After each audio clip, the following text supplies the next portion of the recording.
Okay, good evening, everybody. Welcome to another edition of Complete Sports Media's podcast. I'm your host, Darren Campbell. Wow, we have hit 2022. We survived 2 brutal years. 2020 was horrible, absolute debacle. 2021 actually probably was a bit worse, and we made it. We made it. We have survived it. Thank God. Thank you for all your support. I hope you guys had an amazing holiday, a really good family time. Got to see lots of friends and family. Get the rest we all needed because we're overworked and underpaid and all need some rest. But yeah, we've reached 2022. We took a little hiatus over the break and we're excited to get back to it. A phenomenal weekend of sports behind us, and we have an old friend, podcast legend in the making, Barry Grant Jr. joins us from the All Even podcast here, so we can talk some football, basketball, and whatever else comes up. Thanks so much for being here, Barry. This is great. This will be a fun way to kick off the year. Absolutely, Darren. Thank you for having me again on your show, man. I had so much fun the first time. We definitely spoke about a lot of stuff. So I'm ready to get started. Listen, this is my first appearance of 2022, and you get the first appearance. So, that's how much you mean to me. So, I'm definitely excited to talk about some sports tonight. I appreciate it. Wow, that's really nice. Great. First appearance is on my podcast. That's awesome. So happy that you're back with some podcasts before the new year. The All Even podcast took about a 4-month hiatus, and it was tough. It was tough for all your loyal subscribers and listeners. We were wanting your takes, and all of a sudden they were gone. But I hope the worst is way behind you, and I hope family's good. Everything's starting to fall into place and be a lot better for you. Yeah, man. It was a rough 2020. I tell everybody all the time. I said it on my show that it was the roughest year of my life. Wow. And that's not an understatement. It's the fact. Oh. And not out of the woods yet. Still dealing with stuff. Still very hopeful, very positive that things can be able to turn around. But it's all about leaving it up to God's hands and hoping for the best, and just kind of trying to rally around with family, with friends, and focus on the pod. I was a workaholic in 2021 in regards to I had so many different pods and shows and different elements that I was doing, and all of that kind of came to a halt. And slowly but surely I'm starting to build back up, but I'm not going to put too much on my plate at one time. I'm not just going to go dive back into all the projects that I was doing before. So, slowly but surely I'll get back to the work rate that I was at before, but it's not that time yet. But I'm back every Tuesdays. You can hear me on every major streaming platform. I'm also on YouTube as well. So, just excited about my show tomorrow night because I have a lot to talk about, Darren. A lot to talk about, no doubt. Especially with my miserable Dallas Cowboys. So, Yeah. I figured you'd have a lot to say about the Cowboys and the Lakers are probably my goodness subjects we're going to go through. You see what I have on right now. This is not what we have in LA right now. This is it's a completely different situation. Yeah, so. No kidding. Yeah. So New Year's resolutions, do you make them? Not much, honestly. I'm more of a the fact that I've been through a lot in my life, especially my mom used to always just tell me, just live in the moment. Okay. Don't try to plan too far ahead. Have goals. Nice. Have short-term goals and stuff like that. But I kind of take all that long-term planning out. The only reason why I actually even think ahead much is because I have a son.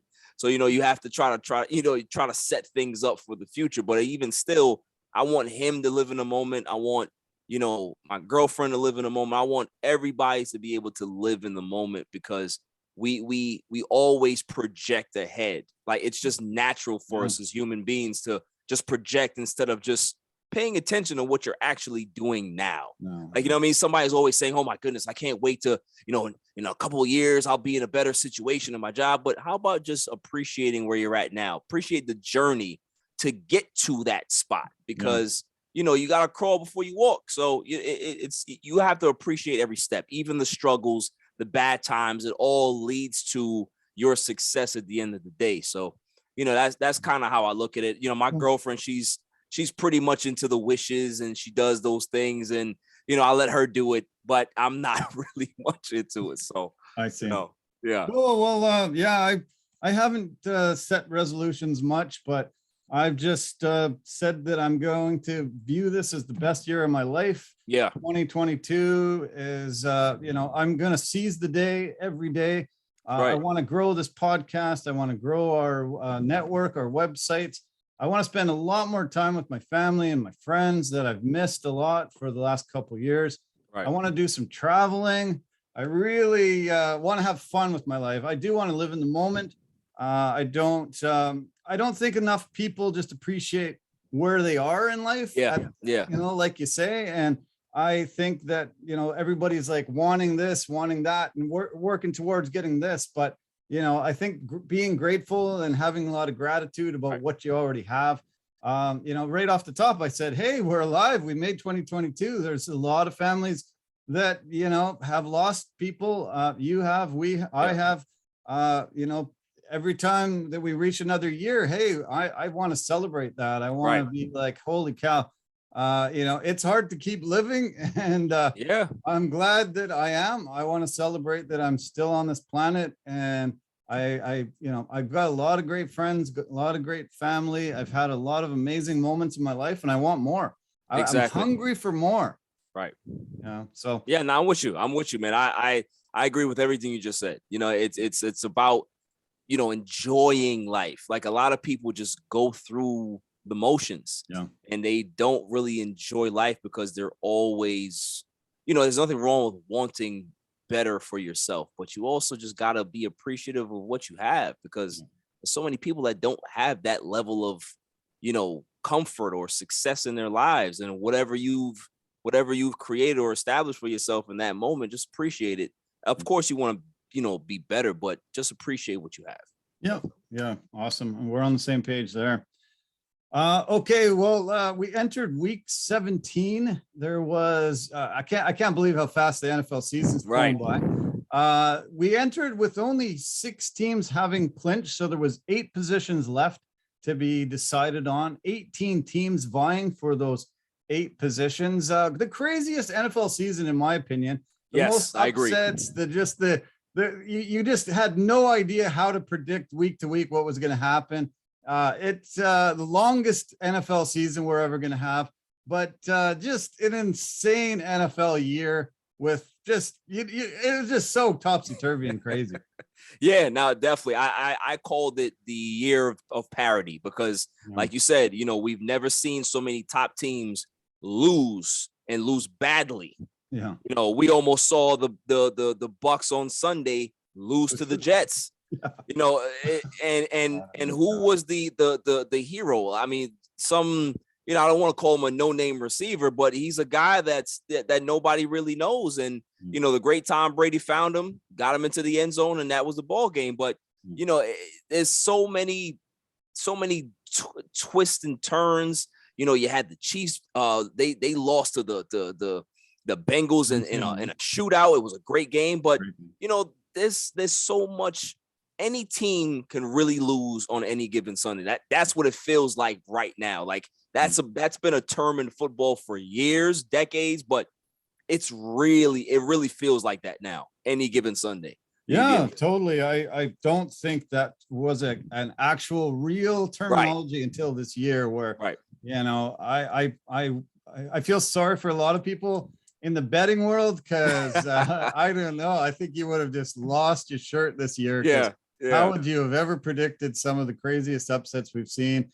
Almost no team was consistent. They would go into a winnable game and lose. It was just a shocker. But it's been fun. I guess sometimes I don't like parity as much. I like seeing some dominating teams. but it has been fun and interesting to watch. We're currently recording the podcast during Monday Night Football, and it's Ben Roethlisberger's final game. Supposedly, he hasn't announced that for sure, but everybody says that's the case. His final game in Heinz Field, 257 wins there. Absolute legendary Hall of Fame career, a couple Super Bowls, 6 Pro Bowls. One of the top leaders in most categories that you can name for quarterbacks. Yeah. Tell me about your thoughts about Ben Roethlisberger and this legendary career. You pretty much said a lot. He's had a great career. One of the old school type of warriors that, he stood in the pocket, took a lot of big hits. He made a lot of mistakes in his career early on in regards to some immaturity, but really cleaned those up, towards the middle of his career and never really had a problem after that. Leadership, we've heard questions about his leadership, from certain players, but overall, I think he's been a model citizen in regards to being the leader of that football team. And, just kudos to him, man. Kudos to him for lasting this long, because honestly, Ben he wasn't a Tom Brady in regards to taking care of his body. His body broke down just like how the old quarterbacks used to break down back in the day. And, that's fine. But, he's had a Hall of Fame career. There's no doubt. Can Pittsburgh fans say he's better than Terry? No, he's not better than Terry, but, he's right up there. You got Bradshaw, you got Ben. So, he's definitely left his mark on this franchise. Continued that level of excellence that they've had over the decades, and it's really going to be hard to replace him. Yeah. Unless you bring in a Russell Wilson or somebody of that ilk. Any rookie that's going to come into that situation has some big shoes to fill. Mm-hmm. And I don't know how they're going to go about it. I think that over the years they've made a mistake in regards to not drafting an heir apparent. Yeah. And, because they wouldn't be in this situation right now. So, but all in all, his career has been stellar, man. He's had some special moments in his career. And if this is the end, then, it's been a great ride. I'm sure Pittsburgh fans feel the same way. And, all around the NFL, he's very respected. So, yeah.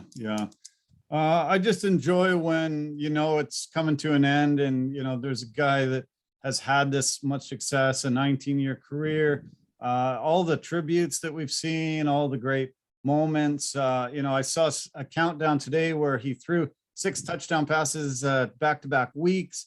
The touchdown pass that he threw to Santonio Holmes in the Super Bowl. Oh man, against the triple coverage and somehow made it into that corner. The way that he was so elusive in that pocket, he would be there and a guy would be all over him and he'd somehow just be able to shake the guy off and be able to throw the ball down the field. It was legendary. I don't think there was anybody better at being able to shed a tackle in that pocket and to still keep that play alive. So many amazing moments I can remember about Big Ben and his career. Yeah, definitely, man. He, like I said, he stood in there and took some big hits and delivered some hits of his own as well. But he's an old school football player, toughness, just toughness personified. And like I said, it's gonna be real difficult filling those shoes, man. I feel bad for Tomlin and those guys over there because they have their work cut out for them if this is it for Ben. Yeah, most teams need to have a succession plan and bring in guys, but we saw what happened with the Packers when they drafted Jordan Love. All of a sudden, it made Aaron Rodgers mad and asked him, maybe I should get out of this, right? Get out of this organization, and so egos come into it, and quarterbacks have the biggest ones. Going to do right? You might upset your quarterback, and it has backfired for some organizations. Doing it a little too soon. We saw with the Patriots getting Jimmy G, and he just sat there for many, many, many years, and then they finally just said, "Okay, it's time to get rid of him." Brady had to go up to Robert Kraft to say, "Hey, listen, you don't let Bill Belichick trade me. you need to trade Jimmy. So right. Yeah, exactly. Sometimes you got to make sure that you tell people, listen, my ego's big too, and you're not gonna try to embarrass me here. I'm still that guy. Yeah, so exactly, listen, over the years we've seen this, right, Darren, that if the incumbent is there, they don't want anybody else there. They don't feel that there needs to be another quarterback. The organization may have other plans, but listen, if you do your job and you excel, you don't have to worry about the guy behind you, because there's either two options. They can say, hey, listen, we want to give this guy the keys, and you can be able to find another place, because if you're still playing at a high level, somebody's going to want you. It's not saying like, if your play drops off the table, your current team or any other team will not want you. So it's about maintaining your status, playing well, and doing what you got to do. This is why when you saw it back in the day, you saw Montana and Young. Montana was still playing at a high level. Yes, he wasn't the great guy towards the end in San Francisco, and they felt that, okay, it's time to part ways. And when he got to Kansas City, he showed them that he was still Joe Montana. He was still great. Yeah. So, you just have to prove that. You have to make sure that you prove that. You have Brett Favre and Aaron Rodgers. Aaron Rodgers, Brett Favre was still playing at a high level. Yeah. So they couldn't say, okay, we have to get rid of you. So that's what it's all about, is that if somebody is drafted that's really good and he's great, you just got to play up to your level, and that's it. Alex Smith in Kansas City, look, they knew that Patrick Mahomes was going to be the guy. I'm sure he was told that by Andy Reid. Like, listen, this is going to be the final year. We're going to make sure that you try to get all the playing time you can, so you can get some money in the offseason and land in a good spot. But we're going to this kid next year. So Alex Smith just played his tail off and was able to get a big contract after that. So, that's just the way it is. That's just the way it is. You just have to play up to your abilities, and don't worry about who's ever drafted behind you, unless you know that you don't have it anymore and you're just trying to hold on to your spot. True. Yeah. Very smart. Yeah. I love the Monday Night Football cast when they have the Manning brothers. Oh man, it's a great. I pressed record tonight, and I've got that recording right now. I'm going to watch parts of it later. Did you hear their guests tonight? No, I didn't. Who's the guest? They've got Aaron Rodgers, Roger Goodell, wow, Bill Cowher, and Snoop Dogg. So okay. Pretty cool. And supposedly there is a Manning curse. All 6 current NFL players that have come on, they've lost the game after they did the Monday Night Football. But it doesn't really matter for Aaron Rodgers, because they've already clinched. They already clinched the 1 seed. Yeah, they've got the 1 seed. Looks like they're going to have a home field advantage at Lambeau throughout the whole entire playoffs until the Super Bowl. Does that really make them the favorite for the Super Bowl now in your mind? No. Okay. Listen, this is the problem with the Green Bay Packers. They've been the best team in the NFC for the last 3 years. Right. Yeah. And the issue is that I have confidence in Aaron Rodgers.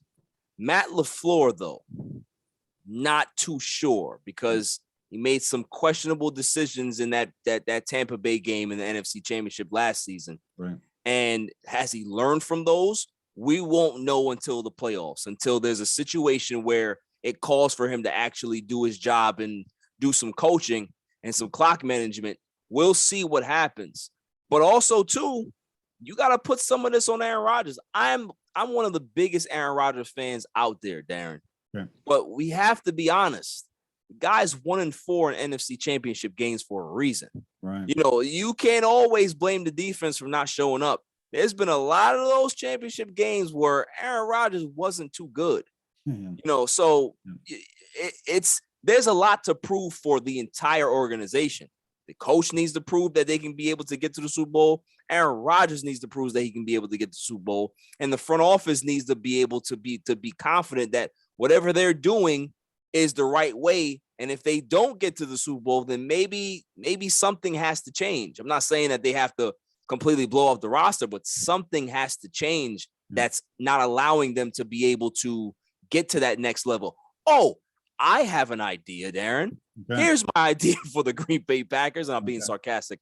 They need to draft another wide receiver. That would help them. Yeah.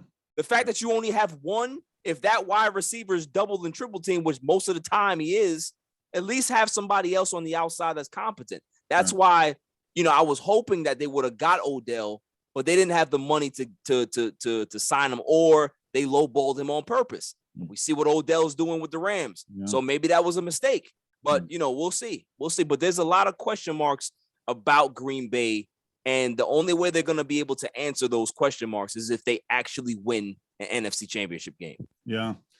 Do you think this is Aaron Rodgers' last year in Green Bay? If they win the Super Bowl or they don't, do you think it'll change things? Or could this be, do you think this will be his last year? Honestly, where is he going to go that's any better than this? Right. Like, let's just be honest. If he goes to Denver, is that team better than Green Bay? No. Is the Vegas Raiders going to get rid of Derek Carr for him? Is that team better than the Green Bay Packers? No. Where is he going to go? There's not really many places for him to go. Is he going to switch places with Russell Wilson in Seattle? No. So, as much we've seen this season that he was complaining about, they're not allowing me to have much say in free agency and blah, blah, blah. Like, listen, they got you Randall Cobb. They restructured your contract a little bit. They even tolerated you lying about your COVID status, your vaccine status, excuse me. That's you're immunized. The organization has put up with you too. It's not like, Aaron Rodgers has not been the easiest person to work with. And Green Bay, they've been penny pinchers over the decades.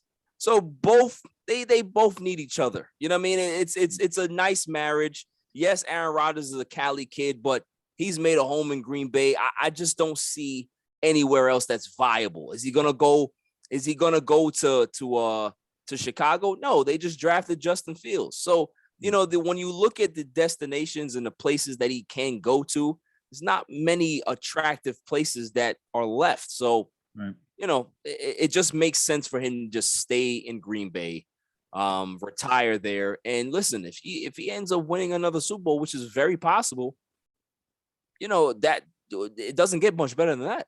Yeah, exactly. Yeah, you're right. I want to break down a lot more of the teams that are the contenders as the playoff structure is kind of, it's starting to get solidified. There's still some places to move. Starting to get a little clear, a little bit. Yeah, the Patriots can actually finish first in the AFC, and they can also finish as low as 7th in the AFC. Wow, so crazy. That's pretty insane with 1 week to go. Pretty nutty. But I do want to start. I want to talk about John Madden, and every NFL stadium had a moment of silence. We saw massive amounts of tributes to him over the past week when he just passed away. That 90-minute documentary was just so phenomenal. Did you get a chance to see that? Didn't get to see it yet, Darren, but I'm definitely going to check it out. But, John Madden, there's not many people walking this planet that excelled as much as John Madden did in whatever he did. Yeah. Like, he's the winningest football coach in NFL history in regards to percentage. Yeah. He was one of the legendary broadcasters of all time. Like, people wanted to hear John Madden break down football. For the layman that didn't really understand the game, he made it simple for you. Yeah. For the kids like me that grew up in the John Madden video game era, where he would be on the screen and he's breaking down plays and all of these things, it made football not only informative and educational for us, but it made it fun. Yeah. So we wanted to play football. So for somebody to be able to excel and touch so many people in so many different ways in regards to his ability, his uniqueness, his warm approach, and how down to earth he was. There's nobody that has a bad word to say about John Madden. No one. Yeah. Like, so, he lived his life. He lived his life to the fullest. And, instead of us being sad about him being gone, we just have to celebrate it because, he left his mark on football probably more than anybody else has. Yeah, he definitely did. And it's incredible. So many of your points are well received by me. Just a phenomenal guy, and just so many things stand out. I remember his Hall of Fame speech, and I've seen it played a bunch over the last few days. He called himself the luckiest guy in the world. Right. He said he never worked a day in his life. Right. And he said, it's been the sweetest ride, and the passion that you could see on the sideline, that you could see in the boardroom, that you could see when he did the broadcast. He worked for every network that does every football. Network. Right. And always you wanted to tune in to hear what he would say. You wanted to watch those Thanksgiving days because he was going to have the turducken, and he was going to go boom, and he was going to say some funny, hilarious, awesome things. And the video game got incredible. It went from little men that were, just little things on the screen to really actual incredible looking football. And, I heard a guy say this weekend, geez, I almost lost my wife over Madden. I was playing till 5, 6 in the morning, and I just couldn't stop. I think it was Rodney Harrison that said that. And that became such an iconic video game. But to be able to take a sport, play it, go to the NFL, play it at such a high level, become a coach, become the winningest, become a broadcaster, become the best, become a video game consultant, and have a video game and become the best at that. It's just incredible. What a life. What a great way that everybody's given these tributes to him. I've been so passionate about sports, and I want people to see that passion from me, because guys like John Madden, the passion that he showed, he changed lives. He was so approachable, so phenomenal. And, it's great to see somebody that puts that much dedication, love, and passion into something and have that much success.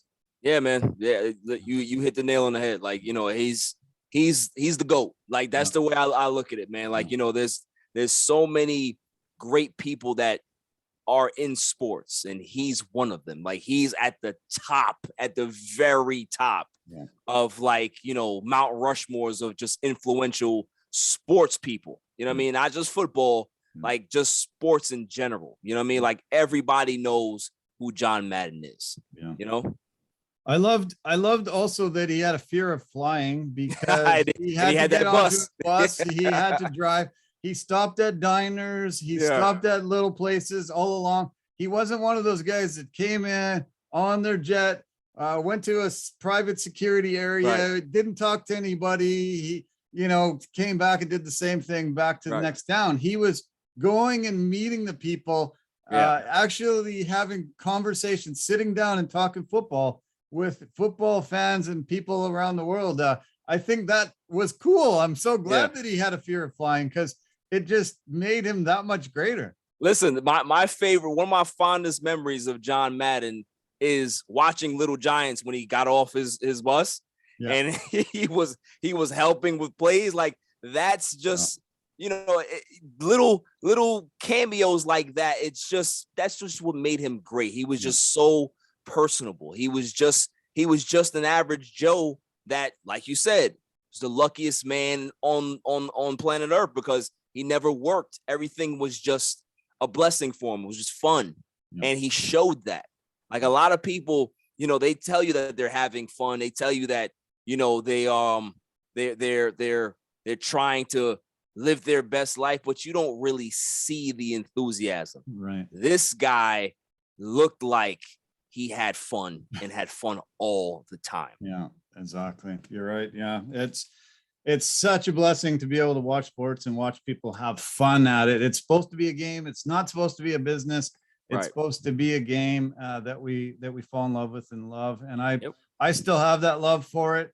You still have that love for it. And it's great to see others that do and have amazing success. So really great, all the tributes. I felt a little bit sad for Dan Reeves and his whole family, because he was a legendary coach as well, had a lot of success. That's another one too. He appeared in 9 Super Bowls. There's only 2 guys on the planet that appeared in more, and he was sort of overshadowed by Madden. Yes. It's a little too bad, but Yeah. nice to see some of the tributes for him as well. Yeah, also that I definitely want to talk about Dan Reeves as well. Like, Cowboy, he was a Cowboy his entire playing career. So a lot of people don't even realize that he was a player. Played for the Dallas Cowboys, but his coaching influence, what he stood for as a coach, leading those Broncos teams, leading the Atlanta Falcons to a Super Bowl when nobody even thought that they would be able to, the Dirty Bird season with Chris Chandler and Jamal Anderson. Like, it's just, those are the memories that I have about Dan Reeves, is that he was just very serene and calm, but knew his stuff and knew how to motivate his players and knew exactly what his players needed to get to the highest level. So, shouts to Dan Reeves, prayers go out to his family, but he also too lived a great full life, gone a little bit too soon, in my opinion, at 77, but, it is what it is. Sometimes you get that call and doesn't really matter how old you are. Right. So, but definitely lived a great influential life as well. Sure did. Yeah. Thanks for those great words. Yeah. Because a lot of people don't even think of him as in his playing career. Once you become a coach, a lot of people just forget that you actually played the game. It seems to overshadow that for some weird reason. But okay, so we've got the Packers out of the way, talking about the NFC contenders. But let's talk about your team. Do we have to? We should. They went from number 2 seed, looking pretty. They were definitely on a streak, and then boom, they came up against the Cardinals. Weren't able to do much. They had a horrible running game. I don't know what happened, but lost to the Cardinals. Now they're sitting number 4 position, and reeling a little bit from a loss that they shouldn't have taken. Yes. You see, the thing is with the Dallas Cowboys is that not even just the Dallas Cowboys. This is my saying, Darren. You go as far as your quarterback. Yeah. If you have a great quarterback, we seen what happened in New Jersey with the Jets and the Bucks. They were down 24-10. Brady never looked like he had an issue and made sure that he made the right plays down the stretch and won that football game. Yeah. Dak Prescott is not Tom Brady, obviously, right? But Dak Prescott is he's not an elite quarterback. That's the problem, is that everybody likes to put in his story. He has a great story. He's had a lot of tragedies in his life. He's overcome a lot of stuff. He's been very upfront about his mental health and the struggles that he's going through, which is great. Yeah. But that should separate who he is on the football field. Great man. But is that great man a great quarterback? No, he's not. And and that was on display on Sunday. Misthrow after misthrow. The fumble was just a crusher. Like you're going downfield, you have the momentum. After stopping them, you got the touchdown, you stopped them, now you're coming back, you fumble the football. Now, granted, the defense on the Cardinals' last drive, they couldn't stop them on 3rd down, and that was the ball game. But are we even there if Dak doesn't fumble the football? Yeah, right. So these are the things, and then everybody wants to talk about Mike McCarthy's clock management. Oh, he called a timeout too early. Look, he got out-coached by Cliff Kingsbury in the 3rd quarter in regards to that. He had Matt Prater on the field lined up in the slot, and he panicked. Thinking that they were going to go for it. They were going to try to score a touchdown. It was already 19-7 at that point. So, he didn't want to put any more points on the board. So can you really blame him for calling that timeout? No. Yeah. So that's not what cost them the game. What cost them the game is, defense couldn't get off the field. Dak Prescott's missed throws and timely fumble, which he does all the time. And correct me if I'm wrong, Darren. I don't know if you're going to agree with this, but he tends to make the same mistakes all the time. And great quarterbacks don't do that. You know, I said on my show, I had that I take a couple of weeks back. I said that great quarterbacks, they will start off the season wonderful, like just unstoppable. Defenses will now have tape on that particular quarterback, and you will see maybe a game or two where they don't look like themselves, but then the greats can adjust to that adjustment. Yeah. Dak Prescott has not adjusted to the adjustment that the defenses have done with him. That's the problem. He's the same quarterback that he is from year 2, from year 3, from year 4. He's not making the progressions that you're looking for. That's the problem. And the play calling on Sunday wasn't great either, because out of all the teams that are considered contenders, right? The Cowboys don't take chances downfield. They have CeeDee Lamb. You have Michael Gallup, who tore his ACL, unfortunately for him. You have Amari Cooper. You have these great receivers. You don't take shots downfield. You're not going to be able to win much games or have a dynamic offense if you're not taking shots downfield. Yeah. It's a big reason why Tom Brady's out of New England. He was tired of that dink and dump crap. Right. You know, you see it in Tampa. He lets it fly in Tampa. Yeah. He gives the receivers chances to make big plays down the field. This is not happening in Dallas. They're too cute with their play calling, maybe because the offensive coordinator just believes that Dak can't get the receivers the football. Who knows? But something is wrong. There's not a connection offensively with this team. Dak hasn't looked right in like 7 weeks. You know, you can sprinkle in a couple of bad teams in there, the Atlanta game, the Washington game. But other than that, look back at the stats. Look back at the games, not even really the stats. He hasn't played well for quite a while against quality football teams. Yep. And that's just the facts. Yeah, well, I remember listening to your podcast a few weeks ago, and you talking about Dak Prescott, you know, not being an elite quarterback, him being, you know, just sort of mediocre, kind of middle of the road type of a guy. And I've had this thought and feeling in my life for a really long time. In North America, when you go to school, there's usually a most popular guy and a most popular girl, and they become the prom king and queen. And who's usually the most popular guy at school? At any quarterback, right? The quarterback, okay. Or the whatever star sport athlete is, right? Yeah. Who's the most popular guy in college? Who's the guy that's actually sort of legendary status? He walks around like a god. They treat him that way. It's the quarterback of the college team. It's the most coveted position. It's what you want and have in your life. So, you know, 90% of the people out there that have football on their brains and want to be in the, in that show, want to be that quarterback. So why is there only a dozen amazing quarterbacks in the world? Why? How is that even possible? I don't even know if there's a dozen, Darren.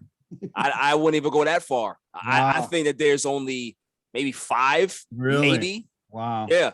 I mean, how is that possible? It's the hardest position to play. It's the most demanding position because you're controlling everything. The wide receivers depend on you. The running backs depend on you in regards to giving them the ball. You got to make the center depends on you to make sure that you're there and not fumbling the snap. So there's so many different elements. The coaches depending on you because you're the coach on the floor. You're a coach on the field. So all of these things, you have to juggle all of these particular jobs, and it's not easy. It's not something that's for everybody. Yeah. And, only the very few are able to achieve, the tip-top success. And that's why the NFL MVP, they basically have to rename it to just the quarterback award because, you have to be exceptional in every other position to even be considered for an MVP at that level. Like, you have to have a year like Adrian Peterson had that year where he rushed for 2,000 yards after coming off the ACL injury. Like, you have to have certain years. Like, remember when Lawrence Taylor won the MVP? You know how good you have to be as for a defensive player to win an MVP award? Like, it's just because the quarterback position is so demanding. Wow.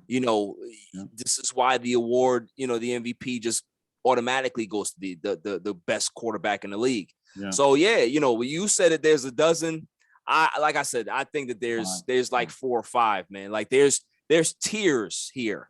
Like, Sure. You have your top tiers. You got your Brady, your Rodgers, and your Mahomes. Then if you want to put Wilson in there, I think Wilson is a grade lower than those guys, not by much, but if you want to put him in there, that's fine. I'm not going to debate that. But then you have the guys like you got the Joe Burrows, you have the Justin Herberts, you have the Josh Allens. Those guys are then there, and then you have other guys. You have Lamar Jackson. You have Kyler Murray. Kyler Murray. There you go. Like, and then you start talking about the Staffords and the Hurts or whoever you want to put up in there. Right. Then there's Dak. He's kind of in that particular tier. So that's and can you win a Super Bowl with a tier 3 or tier 4 quarterback? Yes, but everything has to be perfect. Yeah. And that's the problem with the Dallas Cowboys, is that their offense right now is not perfect. They can't run the football. They're not taking shots downfield. If the offensive line is not blocking, and they didn't block that great on Sunday, they're going to have problems because they have a quarterback that can't really win games when things break down. Wow. It needs to be perfect. Yeah. That's the problem. As good as Dallas's defense has been this season, they're not special. They have special pieces. They're not a special defense. Right. And because they're not a special defense, they're going to have some hiccup games where, they can't get off the field on third down, that they're giving up big plays like the Trayvon Diggs big play to AJ Green. Trayvon Diggs he's a risk taker. So yes. Because you have that, you're not going to be a great defense unless you get pressure up front all the time. And they tried their best on Kyler, but it's Kyler. So, if the defense is going to play like that, which they played decent on Sunday. They played good enough to, I guess, win the game, but the offense is just bad because the quarterback needs everything to be perfect in order to be able to execute. Like everybody was on the Dak train, right? Against last week against Washington. Oh, he had 4 touchdowns in the first half of the game. And where's the struggle? He even came out there and was like, oh, I never used the word slump. You guys used that. No. That's what it is. We understand what a slump is, and that's exactly what you're in. Just because you played a bad team and you kick a bad team in the face doesn't mean that you're still not pedestrian against teams that are actually good. And you showed it again on Sunday. So this is the thing about Dak Prescott. I've called him the most frustrating quarterback I've ever watched. Wow. Because, you have all of these people that say he's so great, but your eyes don't tell you that. When you look at Brady, it screams greatness. Mahomes, greatness. All of these guys, greatness. When you look at Dak, there's a question, right? Like people say, well, I think he's great. And then you have other people say, oh, well, I think he's good. You never say that about Brady. You never say that about Rodgers. You never say that about Russell Wilson. You never say that about these guys. Yep. There's always a question mark with Dak Prescott. And if there's a question mark there, you're not great. You're just not great. Yeah. Like, that's just the way it is. Yeah. Well, I'm sorry that he's the most frustrating guy in the world for you. You see my passion, Darren. I am very frustrated with this team right now because we go from possibly being the 2 seed and being able to play, possibly the Saints, the 49ers, or the Eagles. Now we have to go against the Cardinals again or the Rams in the first round. Do you honestly think that the Cowboys are going to beat those 2 teams? Really? Yeah. I don't see that. I don't see that. Yeah. It's very tough. Yeah. I'm one of those guys that texted you halfway through that Washington game and said, oh man, look at the numbers that Dak's put up. And you're like, yeah, but it's against Washington. Right. And then I'm like, yeah, but most people aren't putting up numbers even like that against Washington. It was impressive. It was impressive. Right. That's the thing. I didn't want to take away from what they achieved. It was a beatdown that we haven't seen in football in a long time. That was That was like a college football score, right? But at the same time, this is a team that's been reeling over the last few weeks. You know, they were hot. They started off slow. They got hot in the middle of the season, and now they went back to being struggling. Yeah. And we caught them on a time where they just couldn't figure anything out. But are we a good team? We're more the Dallas Cowboys right now. They're more the team that you saw on Thanksgiving. The frustration. Frustration, yeah. That's what they are. Yeah. The team that they you know, the when they played Kansas City, that's who they are. Right. That's who they are. They're not this 56-14 team. That's not them. Yeah. They're more the frustrating team that makes bonehead plays and you just scratch your head and say, how is that possible? How are you making all of this money as the quarterback? You're making $75 million this year and you're still making those throws. Like Dak Prescott every game throws at least maybe 3 or 4 passes that should be interceptions. Right. Every game. Wow. Every game. So yeah. Don't tell me that he's great because my eyes don't fool me. I know what I'm seeing. There's no reason for me to say that he's not great when he is, but he's not. He's not. And you know, Jerry Jones for the longest has been trying to tell people that I like him. I don't like him for $200 million. I don't like him for $75 million in 1 year. I don't like him that much. But all the pressure says that I have to give it to him. So, okay, that's what I'll do. He's been proven right. He's not like, all right, let me ask you a question right now, right? And this is going to answer your whatever tier he's in, right? Is he better than Justin Herbert? Well, from what Herbert's shown these 2 years, I don't think so, no. I will agree with you. He's not better than Herbert. Is he better than Joe Burrow?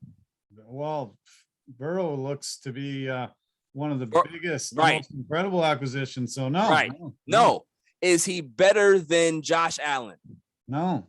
No. Is he better than? Let's see. Trying to think of another kind of young player. I would say he's better than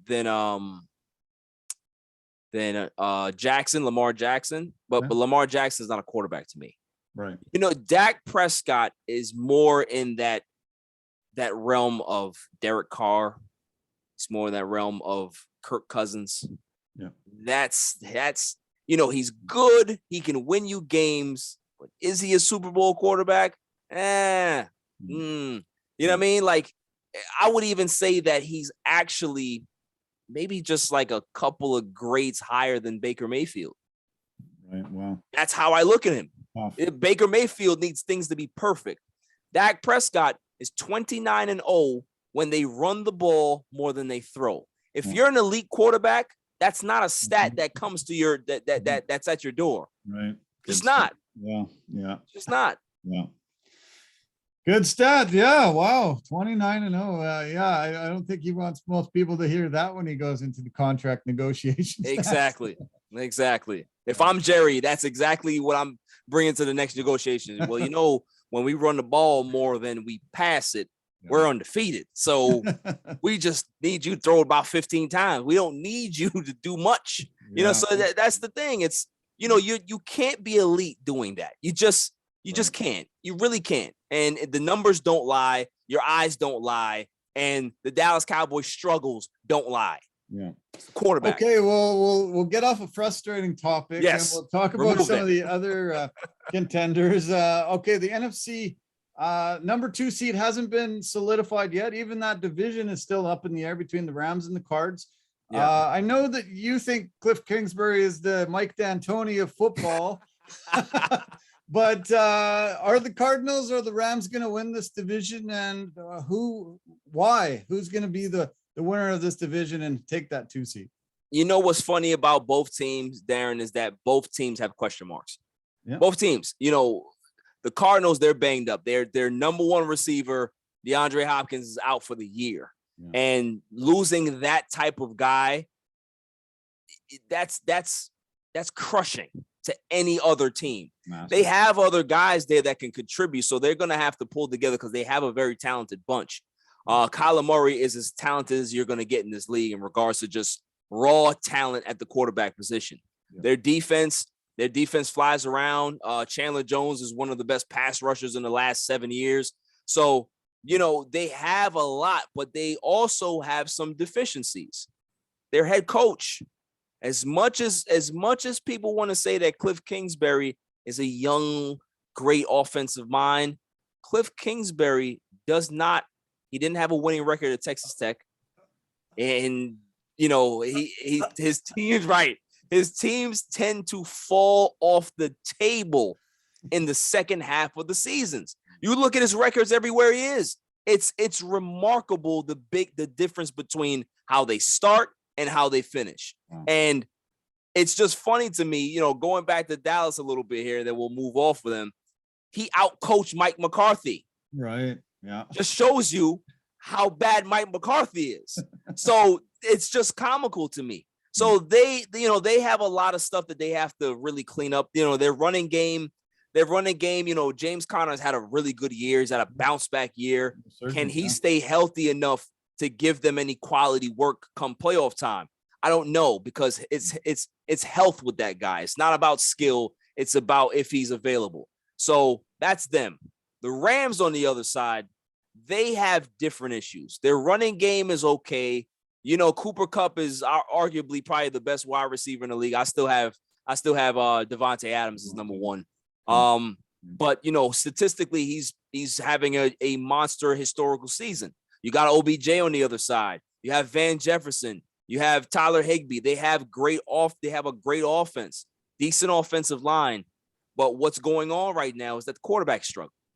The quarterback is not playing that well, but they're still winning games. They struggled against the Ravens on Sunday, but they pull out a victory. Did Matthew Stafford play well? No, he didn't. He didn't play well, but they still found ways to win the football game. So that's the thing. It's like, as good as they are and as good as they have in regards to their skill positions, is the quarterback going to be good that Sunday?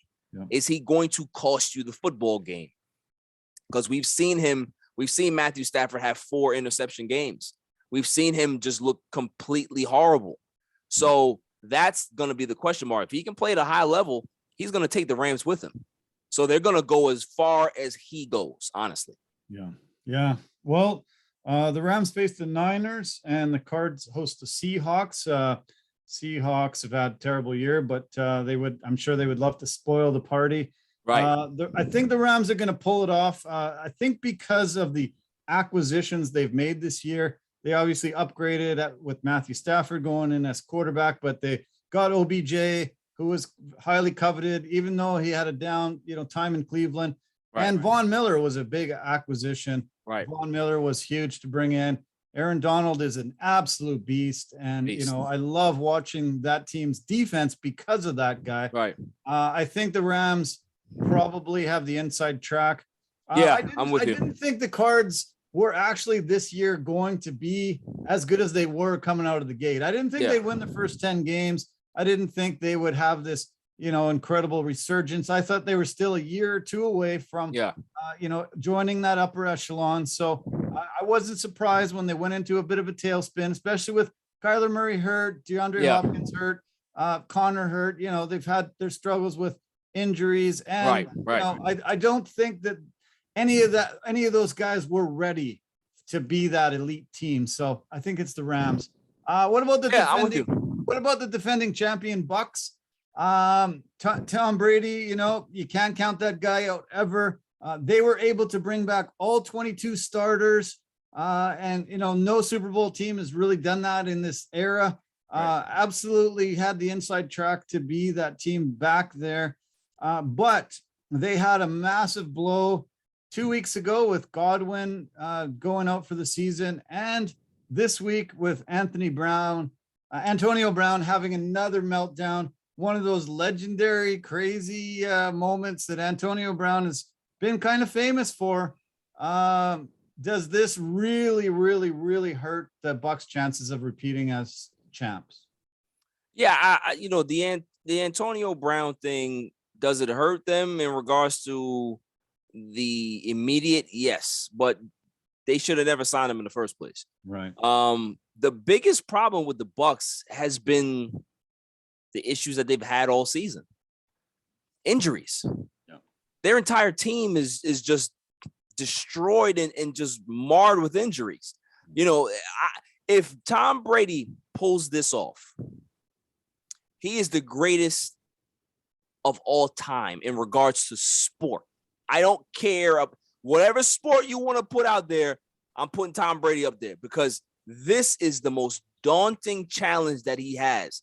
They don't have much offensively right now in regards to wide receivers. He has Gronk, so he's gonna lean on Gronk a lot. Mike Evans is still banged up. If Mike Evans can be able to come back strong, then yes, okay, they have an outside threat, they have a deep threat, but the running game is decimated. You have Ronald Jones that's banged up right now. Yep. Leonard Fournette's out for the season, so now they got to rely on a third round rookie to kind of and Le'Veon Bell. So the defense has been just devastated with injuries all year. So it's like you see the struggles against the Jets, you see the struggles against other teams. It's because of the lack of talent that they have at those positions. They're trying to, put a Band-Aid on a gunshot wound, and after a while, it's gonna catch up to you. Mm-hmm. And honestly, I see it catching up to them in the playoffs. Now, granted, I'm one of the people that over the years I've said Brady is done, he's finished. This is it for them, and then he comes and wins another Super Bowl. So I can't. Maybe I'm just gonna have to hold it until it happens, but how it looks for them, it's not a very friendly road that they have to walk down. So, it's a very daunting task that they have in front of them. But if anybody can be able to pull it off and pull a rabbit out of the hat like some magician, it's Tom Brady. So, you can never count them out. Honestly, you really can't. I keep sending a petition out there and hoping that enough signatures will get on and I can get him to adopt me. I want the goat to be, I want to be the son of the goat. And I want to just join his life. Goodness. He's had such an incredible life. I can't believe he's actually better at 44 than he's ever been. Can you imagine? Before. It's just, it just doesn't make sense. I just can't believe he has the best quarterback numbers in the league this year. And I heard MVP talk this past weekend. It was Aaron Rodgers, Jonathan Taylor, and Cooper Kupp. And I'm like, Tom Brady has better numbers than Aaron Rodgers by far. 1,000 more yards through the air. He's got 5 more touchdowns. He's had a better year than Aaron Rodgers have, in my opinion. Yeah. And because Green Bay's #1 seed, best record in the NFL, Aaron Rodgers maybe gets it, but because of the COVID thing, maybe the voters will be like, I don't know. We'll see. Yeah. We I don't know who has the advantage. I think Rodgers has the advantage a little bit, slightly, but it's a toss up. So we'll see what the voters actually, what the narrative is this year, because that's the thing with the MVP is that there's different narratives. Yep. Year to year, it changes. It's not the same consistent thing. So, we'll see what happens. But they've both had great seasons. Brady, we can't say any more good things about Brady. Like it's just endless. It's just endless. The guy is just, what he's doing is just unprecedented. And I've really enjoyed Tom Brady for the first time in my life since he's been to Tampa Bay, because I was a Jet fan and I hated him in New England. And, just seeing him kind of loosen up and just be himself, it's really been refreshing for the league. But, they have a tall task ahead of them, Darren. And, to me, in my opinion, they lucked out so much in the playoffs last year in regards to the matchups that they got. It's possible that they get those same matchups again. Right. And if they get some favorable matchups, they'll be back in the NFC Championship game. Yeah. So, no matter who they're trotting out there. So, you can't bet against Brady, and that's pretty much the moral of the story. Yeah, I agree. Eagles have had a phenomenal year. Pretty surprising. Nick Sirianni probably gets coach of the year. after the weirdest press conference to begin his career. I killed him too. Darren, and he's impressed. He's impressed a lot. So shouts to Sirianni and the coaching staff over there. I'm glad they did it. Okay, AFC. The Titans were the team to beat for most of this year. Then they had a couple of hiccups. Obviously, losing Derrick Henry was massive, and most people just wrote them off and said, that's it. They're done now. But they have been able to keep it up, keep going, and now they're back to number 1 seed. They have the inside track to be number 1 seed in the AFC, facing the Texans next week, which should be a very easy win. Derrick Henry supposedly on the edge of coming back. Just huge. Yeah, can we?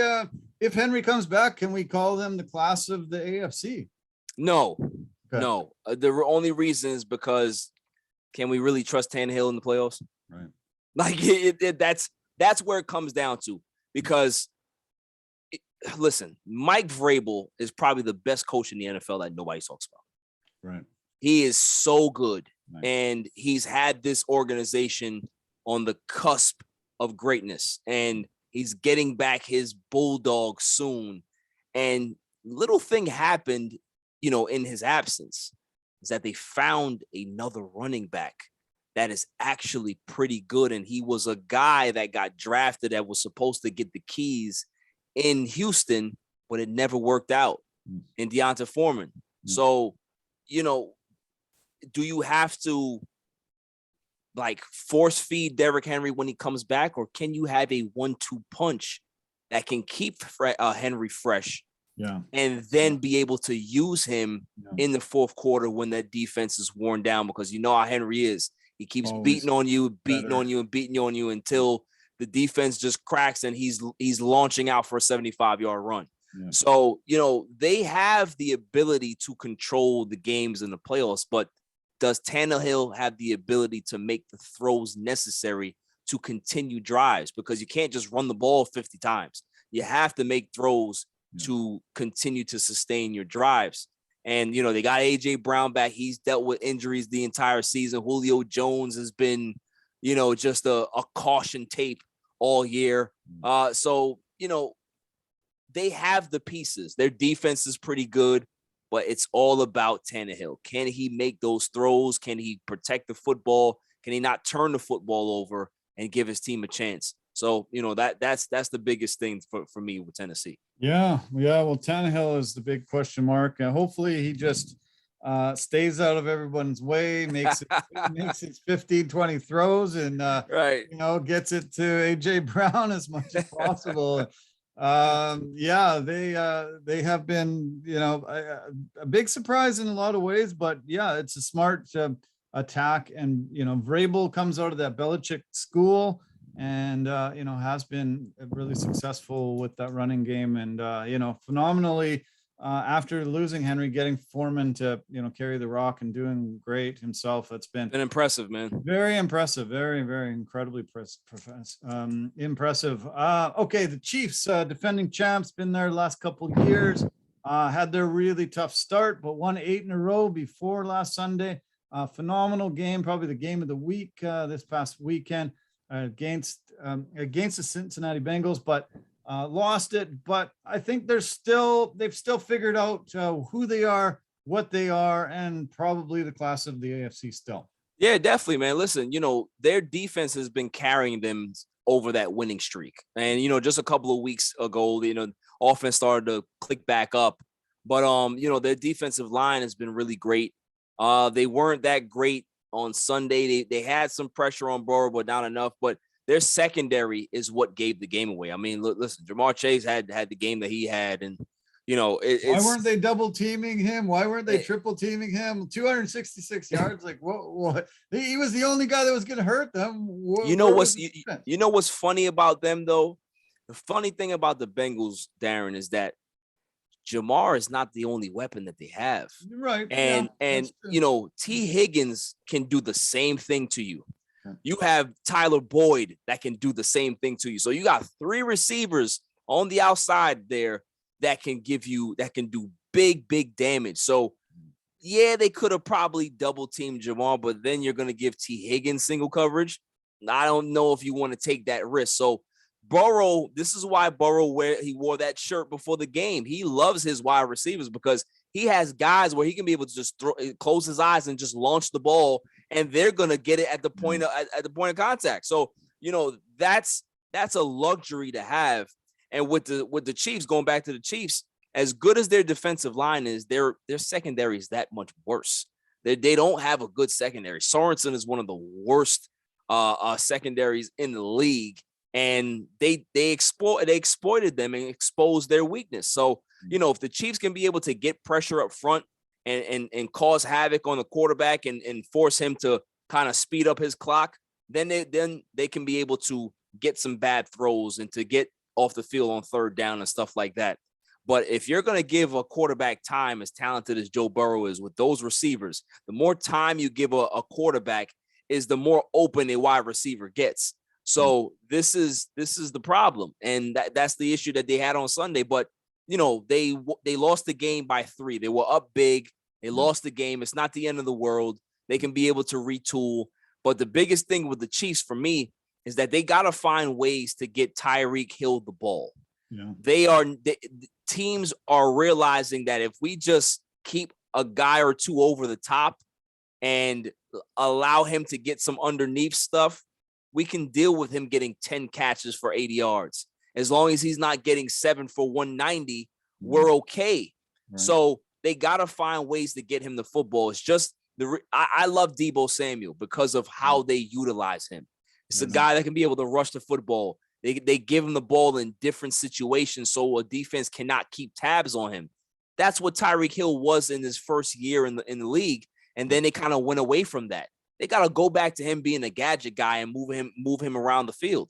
So they need a little bit more creativity on offense. They're a little predictable right now, especially when Kelsey is not doing what he's supposed to do, and he's getting covered. Then where you go? So everybody knows that the Chiefs can't run the football, so they're gonna pass the football 70% of the time. So if you can take away those weapons, you're pretty much good. You have to find ways to get your skill positions the ball. So. Yeah. We're talking about that KC-Cincy game. They're the 3rd seed. I think they are, in my opinion, like the Cardinals. I didn't expect them to be this good this soon. Burrow had a great year last year before he got hurt, but coming into this year on a surgically repaired knee, I wasn't really expecting these kinds of numbers. 911 yards in the last 2 weeks, and absolutely, lights out offense. But they won the North. They're only 9-7. Can they beat a couple of teams on this run? Or they can. Yeah. Listen, the defense all year, even the last couple seasons, the defense is not terrible. Yeah. They're more like a bend don't break type of defense. They can be able to get some stops and they can get pressure on the quarterback. And all you have to do is give Joe Burrow a shot. Yeah. If you give him a shot, then watch out, man, because I don't think there's any lead that's safe with an offense like that. The fact that him and Jamar Chase have had that connection from his days in LSU, this is why they're so dangerous. They didn't just develop this year. These guys have been doing this for years. So, they have a special offense over there with those receivers.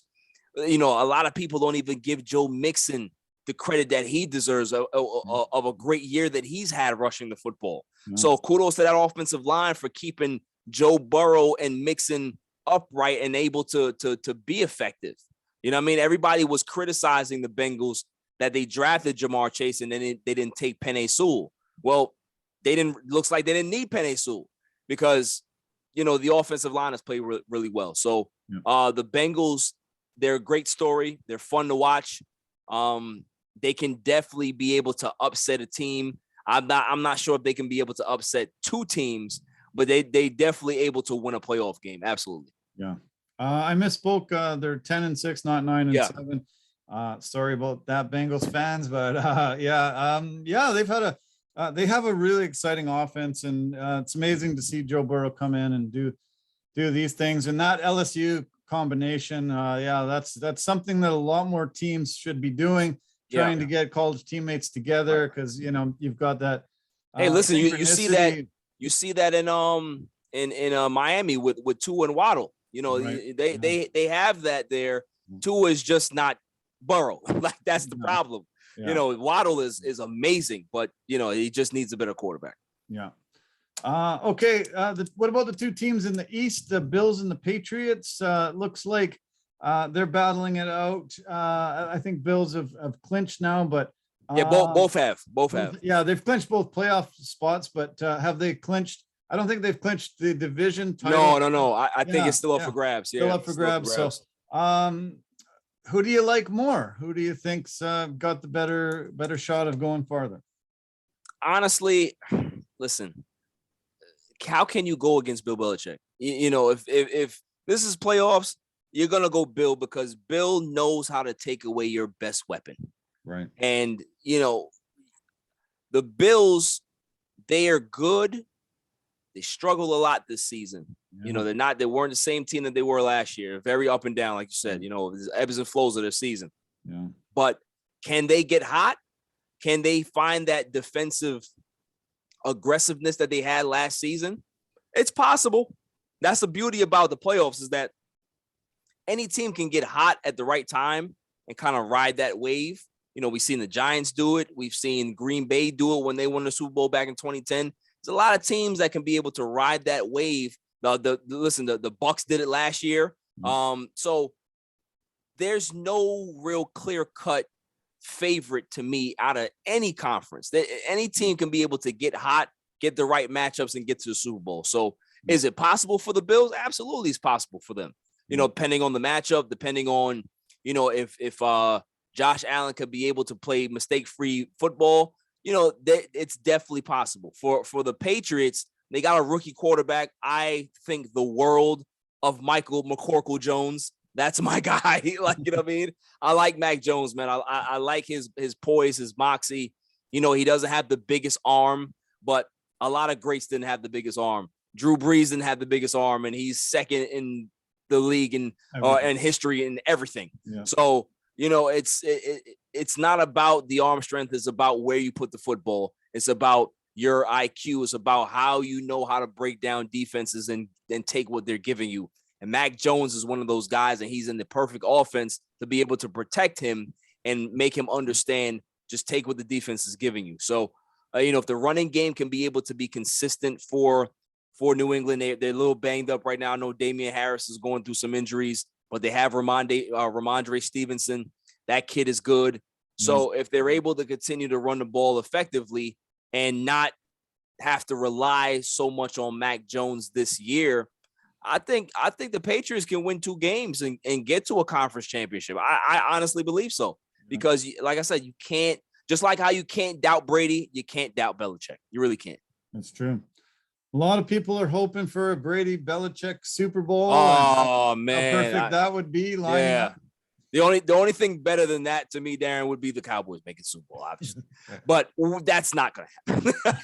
Right. That's not going to happen. So I'm hoping for Brady Belichick. That's what I'm definitely. That would be neat. That would be really cool. Yeah. Perfect ending. And they'd be able to maybe say who was the greatest out of those two. And okay, there's only a couple more teams to talk about in the hunt. There are actually 4 teams that can win on Sunday and get in. The very last game of the season is the Raiders and the Chargers. Whoever wins that game is in the playoffs.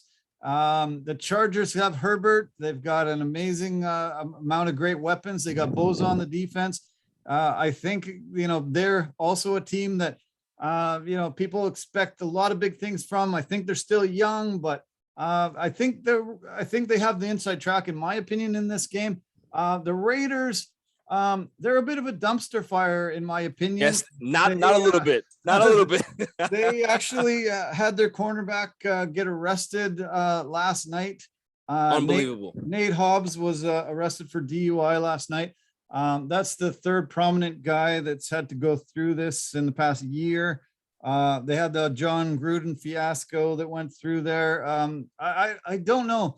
I know a lot of people were hesitant to ever have Vegas as part of a professional sports, and a lot of it was gambling, but a lot of it, I think, is that there's just so much temptation there. There's just so much going on for these young guys that have millions and the fame and the fortune, and they just can't seem to get their own driver, get a cab, figure it out. Yeah. They just keep screwing up, and this is another black mark on them, on the league, and I think it's a distraction that maybe they can overcome, and the Chargers win this win and get in game. Well, I mean, you know, that sounds good, Darren, but we just saw the Raiders beat the Colts. Yeah. So it's like, you can't really call it. You can't really call it, because I agree with you in regards to the organization. There's always this black cloud over the Raiders, because for that organization, they need strong leadership. There's a reason why when John Madden was the head coach, they had strong leadership and they were able to dominate football because of it. Right. You need to have that alpha male that can be able to hold these players accountable. If you don't have that guy in the locker room, if you don't have that guy in the front office, you're going to have these problems. There's a reason why you don't see problems like that in New England. There's a reason why you don't see problems like that with the Dallas Cowboys much in the 90s with Jimmy Johnson and stuff like that. It's because there was an alpha male there that can be able to tell you, it's either you shape up or I'm going to clean out your locker today. I'm not waiting. I'm not going to pamper you and enable you. I'm going to get you out of there. So, you know, this is what they're missing. And hopefully they're able to get that head coach. I don't know who that is, because, you know, are you going to bring back somebody from the past like they tried with John Gruden that the players are not connecting with? I don't know what direction you go into, but they need somebody that is an alpha male and can be able to hold these players accountable and make sure that they behave like professionals. You know, for the Chargers, it's very, very, the irony is what I love about the Chargers. All last year and the year before that, I used to always hear, oh man, you know, the Chargers have so much talent, but Anthony Lynn, the head coach, is holding them back. Now fast forward, Brandon Staley's the head coach, but they're still having the same issues in regards to closing football games. I wonder, so maybe it wasn't the head coach. Maybe it's just the culture that's going on there and what players that they have there. Some players are just meant for prime time. Other players aren't. Yeah. So, you know, they're going to have to find out who those guys are and who those guys aren't. We know that the quarterback is prime time, but is everybody else on that defense prime time? They have some playmakers, Derwin James and all those other guys. I think, but he's out for the season. Is he, Derwin James?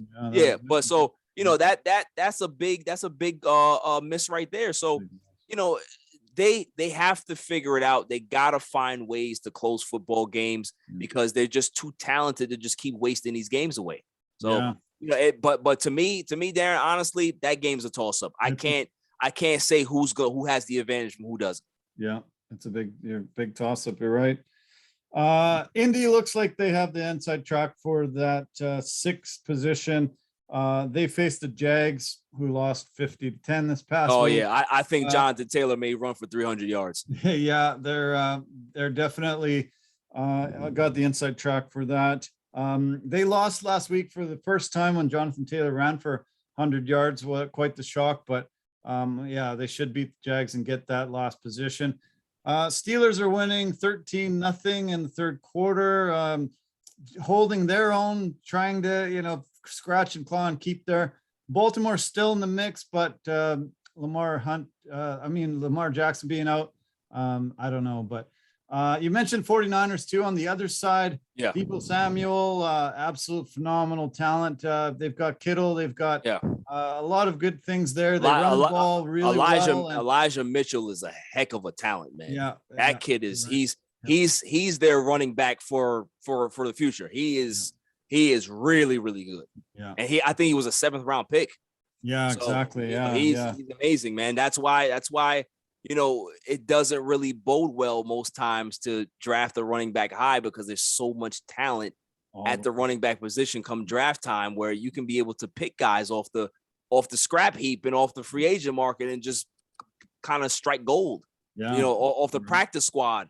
You know, you're seeing guys come off the practice squad now and just become starters. Yeah. So, you know, it's amazing, but You know, they have great talent over there. Defense is starting to play well. Trey Lance cannot win them a playoff game. No. Jimmy G can. Yeah. And, you know, Jimmy G's not great. Everybody understands that, but Jimmy G's been there before. You know, everybody wants to say that he's not that guy, but listen, the guy was in a Super Bowl and he was 5 minutes away from winning a Super Bowl until Pat Mahomes took over. So, you know, we have to remember that. We do have to remember that. Yeah. Yeah, well, that's a great way of talking about the teams that are in the hunt. Man, we covered it really greatly. I'm excited. One more week of regular season, and then we got the playoffs. Yeah. There's 2 games on Saturday. Chiefs and Broncos are the early game, and Cowboys Eagles are the late game. So I know where you'll be on Saturday evening. I possibly won't even watch the game because it's a nothing game. Okay. That means nothing. They can go ahead and beat down the Eagles. What does it matter? What does it matter? It doesn't. We're helping some other team in regards to seeding position. We're not helping our own seeds. We're not helping our own seeding. So doesn't matter. Okay. Doesn't matter. All right. Well, we might not see all the players then. They might rest them. There's always that rest versus rest mentality. We'll see. Right. Maybe we see the starters in the first half and then they start bringing them out. But there'll be a lot of games with playoff implications. Oh yeah. Eating, lots of fun things to watch next week. And then I can't believe we're only a couple weeks away. Saturday, the 15th, we've got the wild card round starting. So we'll have to have you back making some predictions. Of course, man. Yeah, having some insider information like you're so great at providing. And it's great that we can break it down so well. Before we move on to anything else, I want to just mention that this is Barry Grant Jr. from the All Even podcast. I've wanted to say this about 6-7 times throughout a podcast. Is there any way you can turn that sign the other way? Does that you know what's I can only see it backwards from here. You know what you know what's funny? You know what's funny? When you watch this back, it's actually the right side. Oh, okay. It's so funny because like on my camera, I have to turn it the other way to make it look that way. But on your side, you're seeing it the other way because in real life, yes, it's actually opposite. That's it's weird. It's hilarious. It's very weird. Huh. Very weird. Okay, well, cool. Well, because I want everybody to know who your podcast name. It was backwards. I'm thinking, okay, let's switch it the other way. Trust me, I do it all the time. It's so funny. It really is. Okay. All right. NBA, you're a big fan. Your Lakers are your team. They've had their ups and downs. We talked earlier in the season about their acquisitions and them going in with Russell Westbrook and trying to come in with LeBron, AD, and Westbrook and all these old men and all these guys trying to fit together. And Westbrook has been Westbrook. He's not changed. He's the way he's been his entire career. And he has not been able to assimilate like a James Harden was able to when he went to Brooklyn.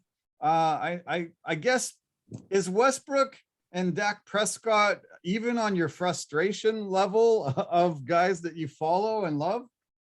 That's a great question. That's a great question, Darren. I will tell you the truth. No one, and I repeat, no one comes close to Russell Westbrook. He is here. Everybody else is down here because I knew that this would happen. No. I said it. No. I made a YouTube video about it when the rumors were starting to swirl about a possible Westbrook trade. Yeah. I knew that this wouldn't work. And the main reason is because of him, his unwillingness to change, his lack of basketball IQ to understand that he needs to change.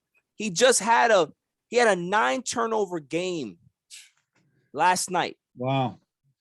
Against a Minnesota Timberwolves team without their best player, without their second best player, and literally they just had a scrap unit there because, they've been riddled with COVID as well. Yeah. And they barely won the game because more than half of the turnovers were by their point guard. I think they turned the ball over maybe 15 or 16 times last night. He had 9 of them. Wow. Wow. Just think about that. That's brutal. And after the game, he said, "Oh, people always talk about my turnovers. And I'm going to turn the ball over. I'm going to miss shots." Nobody's saying that you can't turn the ball over. People turn the ball over. Nobody turns the ball over at the clip that you do. That's the problem. Right. He doesn't understand game management. He does the first 2 minutes of the game are the same as the last 2 minutes of the game for him. There's no difference. Wow. He does not have a feel for the game. If you watch how he plays, he tries to throw passes that the defender is already there. He's late on guys cutting. He's missing layups, point blank layups, and he's always looking at his hands. There's nothing wrong with your hands. It's you. You're the problem. You're the issue. Yeah. So he's the biggest issue in LA. But I'm going to tell you this. As great as LeBron James is, playing, he's playing out of his mind this season, wow. Right? Amazing. He is to blame. Yeah. He is to blame for what's going on with this current team because him and Anthony Davis signed off on Russell Westbrook coming here. Right. There were other deals on the table, Darren. Yeah. They had DeRozan on the table. He wanted to come to LA and he was willing to take less money. Wow. You had Buddy Hield. That trade was done. Kyle Kuzma had said it in an interview that he was on his way to Sacramento. Jeez. He knew it. The deal was already done. They just had to announce it. Wow. And shake on it and just to have the final touches to the deal. He was on his way to Sacramento. Wow. LeBron and AD said, "No, we want door number 3. We'd rather take Westbrook. We'd rather take a guy that has never won in the NBA, that hasn't even come close to winning in the NBA, that every particular star that plays with him wants to run away. They want to run away after they experienced life with Russell Westbrook." But the problem with a LeBron James, Darren, and this applies to regular life, not just the bubble of sports, is that when you're very intelligent, you're the smartest person in the room. Yeah. You believe that you can be able to fix and unlock things that everybody else can. And 9 times out of 10, you can be able to do that. But that one particular time, you can't really save everybody. And because LeBron James is such a basketball savant, has the highest basketball IQ I've ever seen in basketball history, in my opinion, he believes that he can be able to change Russell Westbrook. You can't. Yeah. There's certain guys you just cannot save. And that's the one, because he's pig-headed. He's stubborn. He doesn't believe that he's doing anything wrong. Darren, he had an interview the other probably a week or so ago, where he said that, people are very, they're spoiled because of what I've done over the last few years, that they just believe that I need to go out there and get 25, 15, and 15, and those are impossible numbers. Nobody's asking you to get 25, 15, and 15. They're just asking you not to play stupid basketball. That's all they're asking. If you go out there and average 17 points, 6 rebounds, 5 assists, and you're turning over the ball twice, and you're not shooting so many threes because you're not a great three-point shooter, and you're actually hitting your free throws and you're playing decent defense, no Laker fan would complain. Yeah. But the fact that you're not doing that, you're the one turning the ball over terribly. You're shooting the ball poorly. You shoot more. You shoot a lot of threes when you can't shoot them. And on top of that, he plays terrible defense. So where are you impacting the game that you think that you're impacting?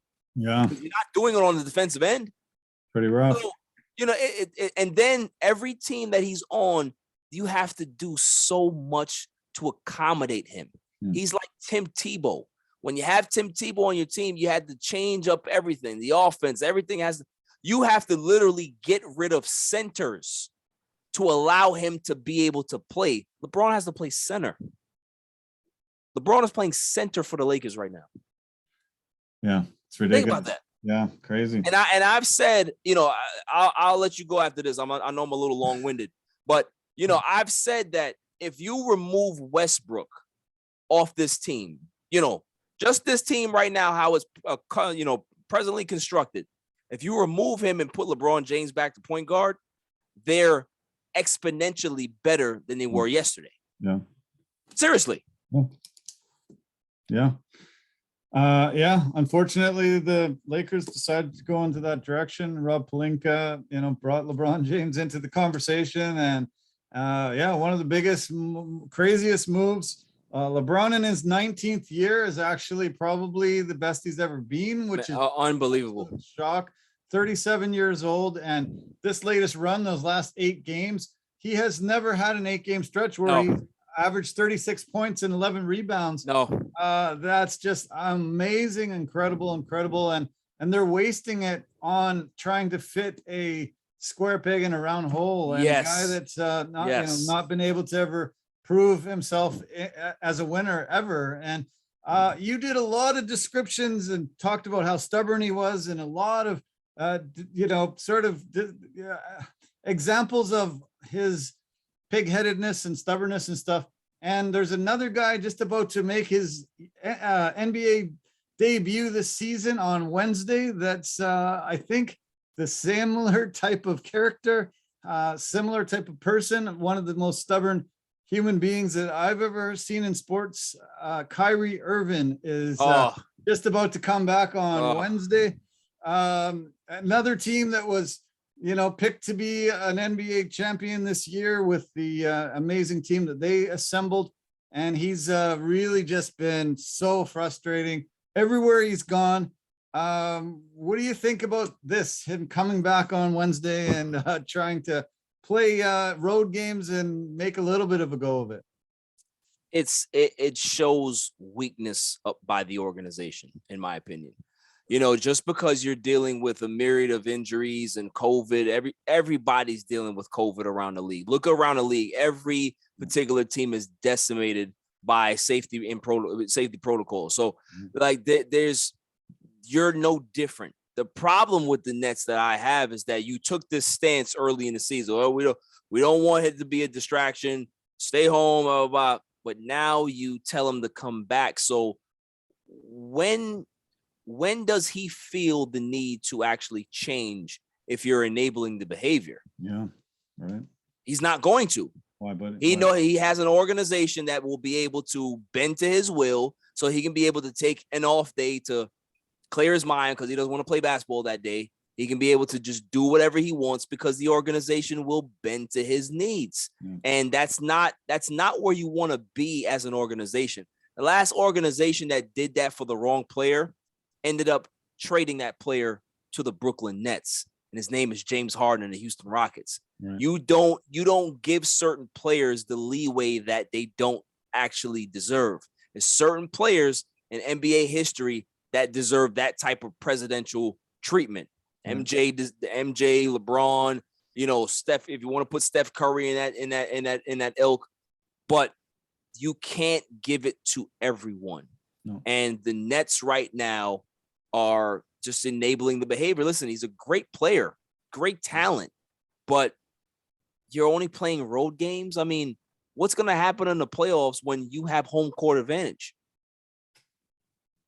So he's going to be missing 4 crucial games in a series that you possibly are going to need every single man on deck to be able to win. Because if you go against the Bucks are better. If you go against the Bulls, listen, the Bulls, they still have to prove themselves going forward into the season if they can be able to sustain that. But the Bulls look good. Yeah. So, if the only obstacle right now is Milwaukee in the East for the Brooklyn Nets, they're not better than Milwaukee right now. True. So, and if you don't have Kyrie Irving for 4 games possibly in a series, you're pretty much where you were last year when you're playing with 2 superstars instead of 3.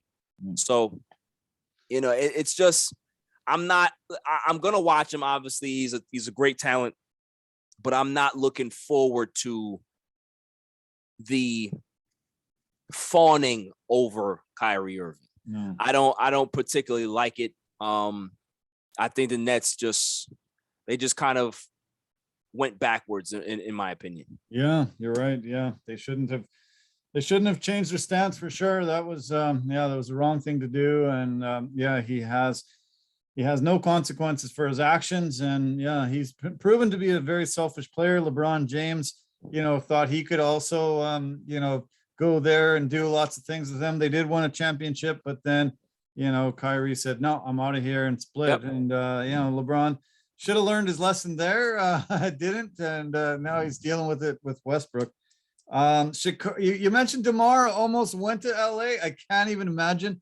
DeMar has been able to really be the catalyst to turn this Bulls franchise around. They are first in the East right now currently. He actually had the buzzer beating shot 2 nights in a row. And I heard somebody say this, that's the first time in NBA history that a guy has been able to hit back-to-back buzzer beating winning scores back-to-back nights. How can that be? But supposedly he did. But yeah, he's turned that franchise around with other acquisitions, obviously. But imagine him in a Laker uniform.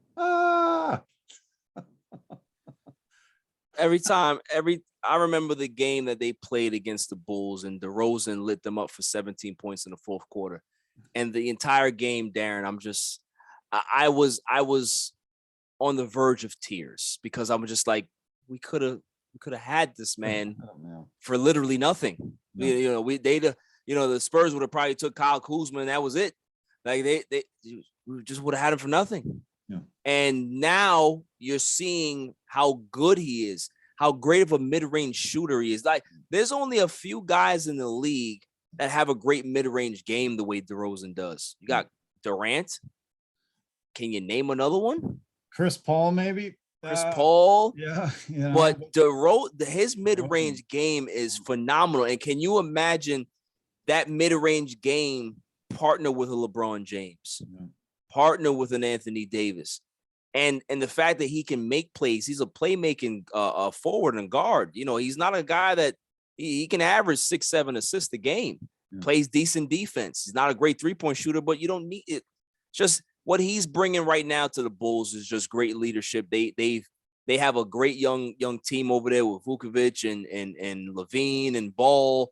They've put together a nice team. A lot of people in the offseason were kind of questioning the move because they didn't know how he would fit, in regards to how he would kind of be able to orchestrate the offense or get his points, or how they were going to be able to use him. But they've done a great job with incorporating him, and obviously letting him be the lead dog, especially with Levine. That's a great 1-2 punch that they have over there. And the fact that they have Vukovic and you have Lonzo, who's one of the best defenders at the point guard position in the league. They have a really good bunch over there, man. So, kudos to the Bulls for having a great off season. It's turned out to be a great season so far. And, as a Laker fan, I'm just more miserable watching them play. Yeah, it's been an incredible, really quick turnaround in that organization. And it's going to be fun to watch them going forward. The best team in the NBA pretty much this entire season has been the Warriors. They're getting Klay Thompson back very, very soon. And they're going to be tough when he comes back and he gets in his game shape. He starts hitting his shots. Can you believe that they've been able to turn it around this fast and be the elite team in the NBA so far? No, I'm actually shocked. I did not see this coming. I thought that they would be a decent team. I thought it would be 5-6, in the playoffs. I said that they would make the playoffs, before the season started, but being the top seed and having the best record in the league, I didn't see that happening. So, kudos to them. The part that really impressed me about them over this year, and obviously last year as well, is their ability to develop their young talent over the championship years and the deep playoff runs they were having with the Currys and the Thompsons and the Greens and the Durants. And, they didn't have a great bench, and they were giving away draft picks to make sure that they were competitive and they maintained that core. Right. They didn't develop any young players because they just didn't have the time to. So I didn't feel that the organization had the ability to develop young players. And I was wrong, because you got Jordan Poole, you have all of these other guys, you got Gary Payton II that's killing. It's just you know, there's so many different stories and great guys on that team that have developed and done wonders for this organization and you know, carved out significant roles for themselves in that rotation. You know, it's impressive, man. And you know, you gotta give the organization a lot of credit. You gotta give Myers a lot of credit. You gotta give Steve Kerr a lot of credit. And you also gotta give Steph Curry a lot of credit because he's playing out of his mind as well. Yeah. You know, he can be able to he could be having a pedestrian season and they struggle, but he's playing at a high level and he's just bringing everybody with him. So, you know, and their ability to shoot the three is just remarkable. And then you're going to bring back Clay and add him to the mix. It's kind of unfair, but you know, to what they say, to the victor go the spoils. Yeah. So, you know, that's basically where they are, man. They're playing with house money right now. They look like they're one of the best teams in the league. I still feel that, you know, Milwaukee will give them fits in the finals, but you know, we'll see. I don't necessarily talk finals this early. I kind of wait until late March, maybe even early April to kind of see what's going on in regards to the roster moves and the injuries. So, you know, we'll see what happens, but you know, they're looking good so far. Yeah. Steph's having another MVP type season, and he's just been shockingly great at this age and seeming to be, you know, even probably the best shooting season he's ever had. Yeah. They beat both the Suns and the Jazz this past week, which those are number 2 and number 3 in the West and the best records. Quinn Snyder, the Jazz coach, actually said the MVP of the league should be Draymond Green. And Draymond Green agreed, and then he made some comments too. But pretty incredible for Draymond to still be doing this at this high level and impacting so much. He didn't play that Jazz game. Amazing enough, still Snyder still mentioned that, but you know, yeah, what a force he is. I just think they need a big man. Wiseman, you know, was going to be that guy. He's had his injuries now, but he's coming back sometime this season too. So you know, they'll be getting him back, which is ridiculous in itself. Crazy, so you know, it's just remarkable about what they were able to do with all of these guys out. And you know, it might just be that their year, and for me to say that just makes me nauseous. But you know, respect to the Warriors and their fan base. You know, they're cool people. Yeah, and Phoenix had a phenomenal year so far. That run was surprising to most people when they went to the finals last year, but they've been able to back it up this year. Really good. I think DeAndre Ayton, not signing him was a massive mistake, but maybe they're, you know, able to just go for it this year. Honestly, I don't really think so, Darren. I think sometimes with certain players, right, you have to dangle the carrot a little bit, right? Because this is a kid that has had some motor issues, that hasn't looked super motivated in his career. And maybe this is them saying, listen, you know, we have this max contract here for you, but you got to prove it to us that you're actually that guy. We don't want to give you this money without knowing for sure of what we're getting. Right. So, you know, it's beneficial for both parties. He's going to know his worth. They know exactly what his worth is as well. Yep.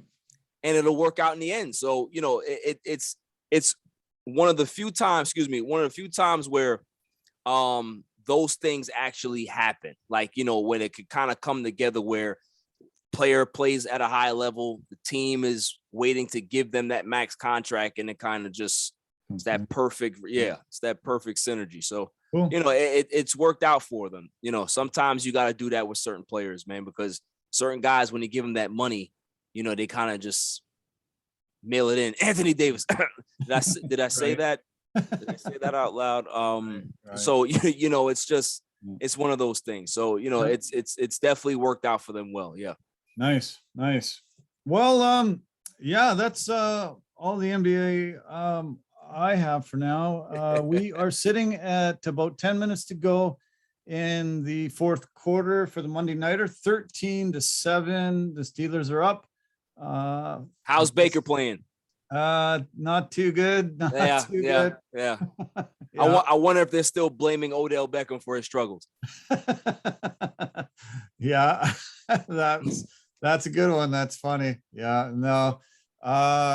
They actually made a really funny graph this earlier in this night, and they showed Ben Roethlisberger getting drafted 11th overall the year of his draft, and that year Cleveland picked Kellen Winslow Jr. and they said, "Oh, imagine they could have been an Ohio guy.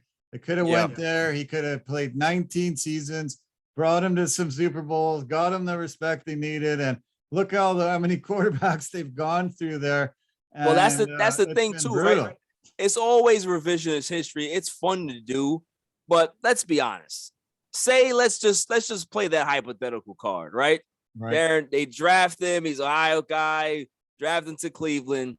It's the Browns. They would have messed it up. Ben Roethlisberger would have probably been out the league by now because he would have had a myriad of injuries that he had in Pittsburgh, but he was able to get over that because he was in a great organization that was able to lift him up and have a great defense and a running game. Right. They didn't have that in Cleveland. It had just been him. So, you know, who's to say? Who's to say that it would have worked out? He went to the right place, and that's exactly where he was supposed to end up. That's true. Yeah, very, very, very good point. Yeah, they would have messed it up. Cleveland, of course, it's Cleveland. Yeah, they always have, and they the only thing that they got right in their history was LeBron James, LeBron James and Jim Brown, and that's it. Right. That's it. Right. Yeah. You know? Yeah, that's true. Yeah, very true. So, man, this was awesome. What a great way to kick off 2022. I'm glad you were available. I'm glad we could get you, and I know you're going to be busy going forward, so we'll have some hit and miss times over the year. But let's try to make this a semi-regular thing. And I'm sure my viewers and subscribers are going to be sending me messages. Hey, when's the next time we get Barry Grant on? Come on, hurry up! We wanted to hear him talk. So. Well, you let me know if people are clamoring for my insights. So. Oh, I'm sure they will be. They already have been. So, yeah, man, this was fun. I'm glad we could do this. And you know, we talked a little bit before the podcast started. I think there's bigger and better things for us. I think network wise, we should be, getting each other on each other's networks and really promoting each other. I love your podcast. Can't believe it's finally back. I get to have something to listen to every week. And I appreciate this a ton, man. Thanks so much. I appreciate you having me on again, Darren. You know how it is, man. Anytime you need me, you know, hopefully with my TBD schedule right now, you know, I could be able to make it work. But, you know, I always try to, you know, make things happen and try to get on. So, you know, thank you for having me again. For everybody that's ever, you know, listened to my podcast and supported me, you know, I appreciate you. Appreciate everybody that's supported me in the past, the present, the future. You know, I have a lot of great friends that I've met, a lot of other people, you know, within this podcast world. So, you know, I'm very appreciative of the journey and what's coming up and, you know, all the stuff that we have planned collectively, you know, so, you know, it's going to be a great 2022. Yeah, of course, man. And I can't wait for tomorrow's Tuesday podcast coming out, dummy of the week, and all the other takes. I can't wait. It's gonna be interesting for Dak Prescott fans. I'm sorry, I'm just gonna apologize now because it's not gonna be good for you guys. It's not gonna be good for you guys tomorrow. But it's gonna be a lot of fun. Okay, all right, man. Well, all the best. Enjoy your night. Warriors are playing the Heat tonight. That's still on, and the rest of this football game. Enjoy that, and all right. Enjoy the rest of your week. We'll keep in touch. All right, man. I'll talk to you. All right. Okay. Cheers. All right. Bye for now.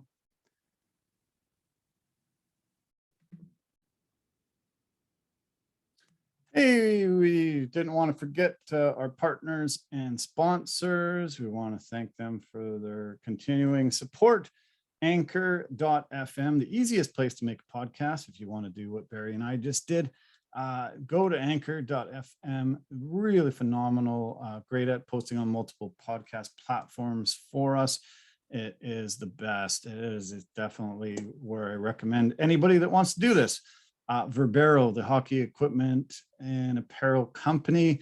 They are the industry leader in technology, performance, and value. And the V350 stick is a must-have for any player in your family or friends. Pampas and Possibilities, the designers of West Coast curated pretty things that you put in your home. They will be able to help you out if you have any needs there. And Forever Living, the aloe vera company, amazing products with health and beauty. Thank you again for our partners and sponsors. Thank you so much to everyone for your support.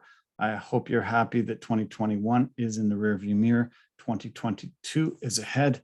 I want to thank everyone that watches, listens, and promotes it. I definitely want to thank my family and friends. Thank you so much for a great holiday. I really appreciate being able to spend some time with you and recharge my batteries heading into 2022, which is going to be the best year of our lives. Okay, let's do it. All right. Love you guys a lot. Take care of yourself. Bye for now.